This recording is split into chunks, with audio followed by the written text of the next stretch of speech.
In this video, we are going to look at how to use Google Classroom. This video will help you get started with Google Classroom, and we start by signing in to Google account. The instruction has been sent out by email a few days ago by the IT. And to do that, just go to classroom.google.com. Sign in. If you already signed in with a different account, just add another account, use your Max email, and use the password that was provided to you on the email. So after signing in, here I have a couple courses, but you won't have that yet until the IT department creates them for you. So they will show up as soon as the process is complete, and the students as well will be added automatically to the system.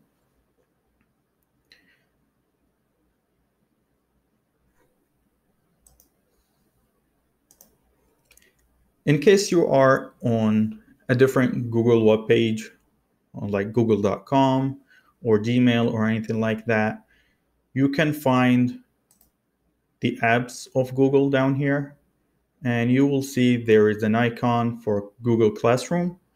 It might be in a different place for you, but it should be around in this list. And if not, again, you can sign in or log into the page by typing classroom.google.com. And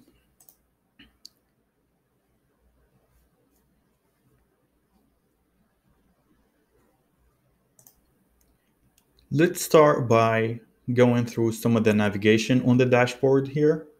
So you would see your classes that you are teaching. We have two just created down here, but depending on how many classes you have, you will have different classes. And you have the main menu on the left corner where you see the main page, classes, and calendar for Google. And at the bottom here, you would see the section for different classes. So if you're on a different page, you can just navigate quickly. And your settings. These are the main navigational buttons that you will see on Google Classroom. And once we click on one of the classes, we'll be able to see different navigational menus that helps navigating the class. As you can see, we have stream, which is basically just like a feedback, not feedback, but so in this navigational menu for English 100, for example, we have stream, which contains announcements, different things you want to say to your students. It will have a flow just like Facebook or Twitter and any other social media platform. So you can use that to post announcements using this box over here.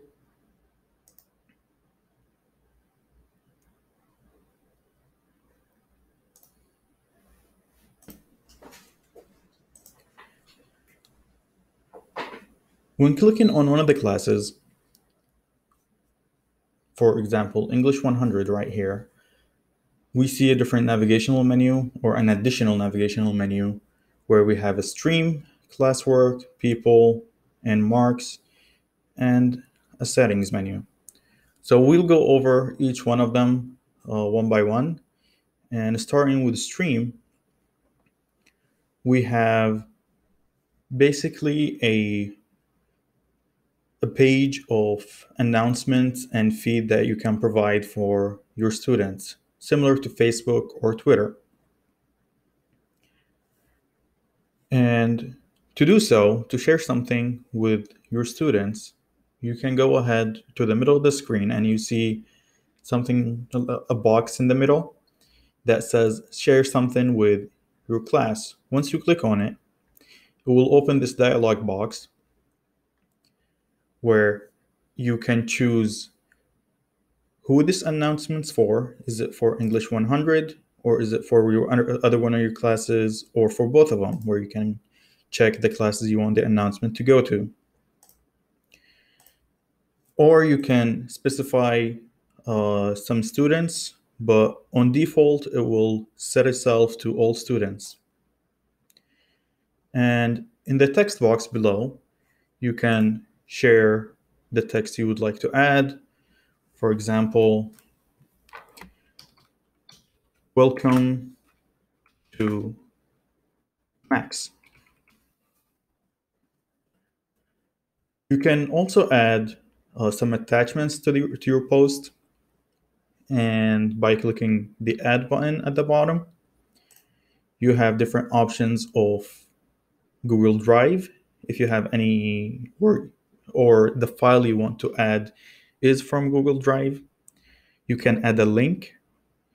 You can also add a file attachment on your PC or your Mac, or even your phone. And the last one is a video from YouTube. We can add whatever we want, how many links, how many files, and how many YouTube videos we would like to add. And once we are done, we can post it. But once you click post, it will be available for all the students you selected to see. However, if you click on the arrow on the right, you will see a schedule.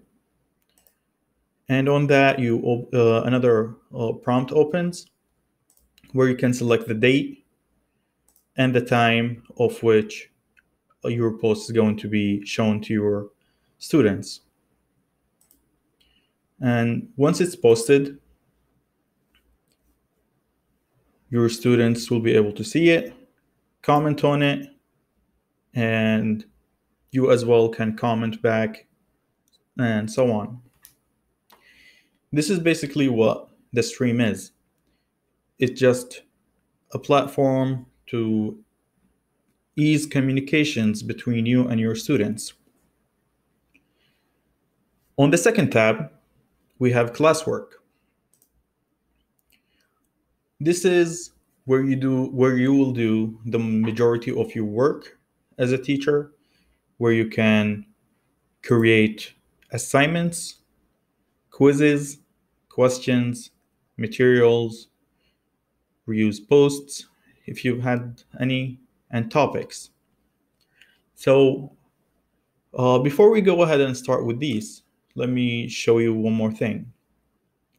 At the top here, we see Class Drive folder and Google Calendar. So the Class Drive folder is a file created on Google Drive for all your classwork material and any files you would like to be available for your students, for you, on the class webpage. The Google Calendar is just a calendar where you will see the due dates and other events that you have for your class. It will be posted there for your students to see and for you to edit and create new events. So let's start by creating some topics, which is basically creates a sections for your course, just like what we used to do with modules. So for example, we want to create a topic and we want to say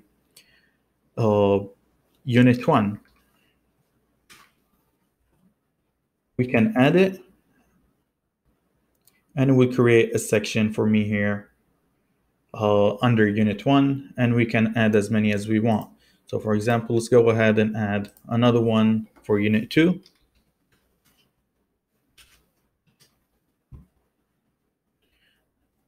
Okay, you see it got added below it because what it does is as you create, the most recent thing will be at the top of the page. But if you would like a different view, you can come here to the three dots on the right. You can rename it, delete it, copy a link to it, but mostly we can move it down or move it up and reorder our class to make it more organized. Once we create one of the units, we can go ahead and create assignments. We can add materials, we can add questions, which are basically similar to discussions. So you can write a question and your students will be able to reply to an answer. We'll get more details about that one later, but let's focus on materials for now. Under materials, we see this new pop-up page that shows us the heart of our new material. So what is the title? For example, we can say Introduction to English 100. You can write a description if you would like. It's optional, while title is mandatory. So in the description, you can add the points you're going to talk about and so on, or just a little bit of text describing to your students what is that material is about. We also have the same thing we saw in when we did the announcement. We can add a file from Google Drive, a link, a file from our computer, or a YouTube video. But also we see a different button here that says create, and that will give you the ability to create some Google documents, Google Slides, Google Sheets, Google Drawings, and forms. Moving on to this section on the right. Here we can see, again, who is it for? Who is this topic for? Is it for English 100 only? Is it going to include, maybe I have multiple sections. So English 100 section 1, English 100 section 2. I'll like to post the same material for both. We obviously going to select all students. And to make it organized, we choose where do we want to add it. Is it under Unit 1, under Unit 2, or are we creating a new topic? So I'll go ahead and create a new topic, and I'll write intro.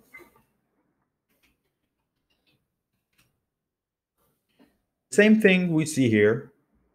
We can schedule it, draft it, discard it, or post it right away.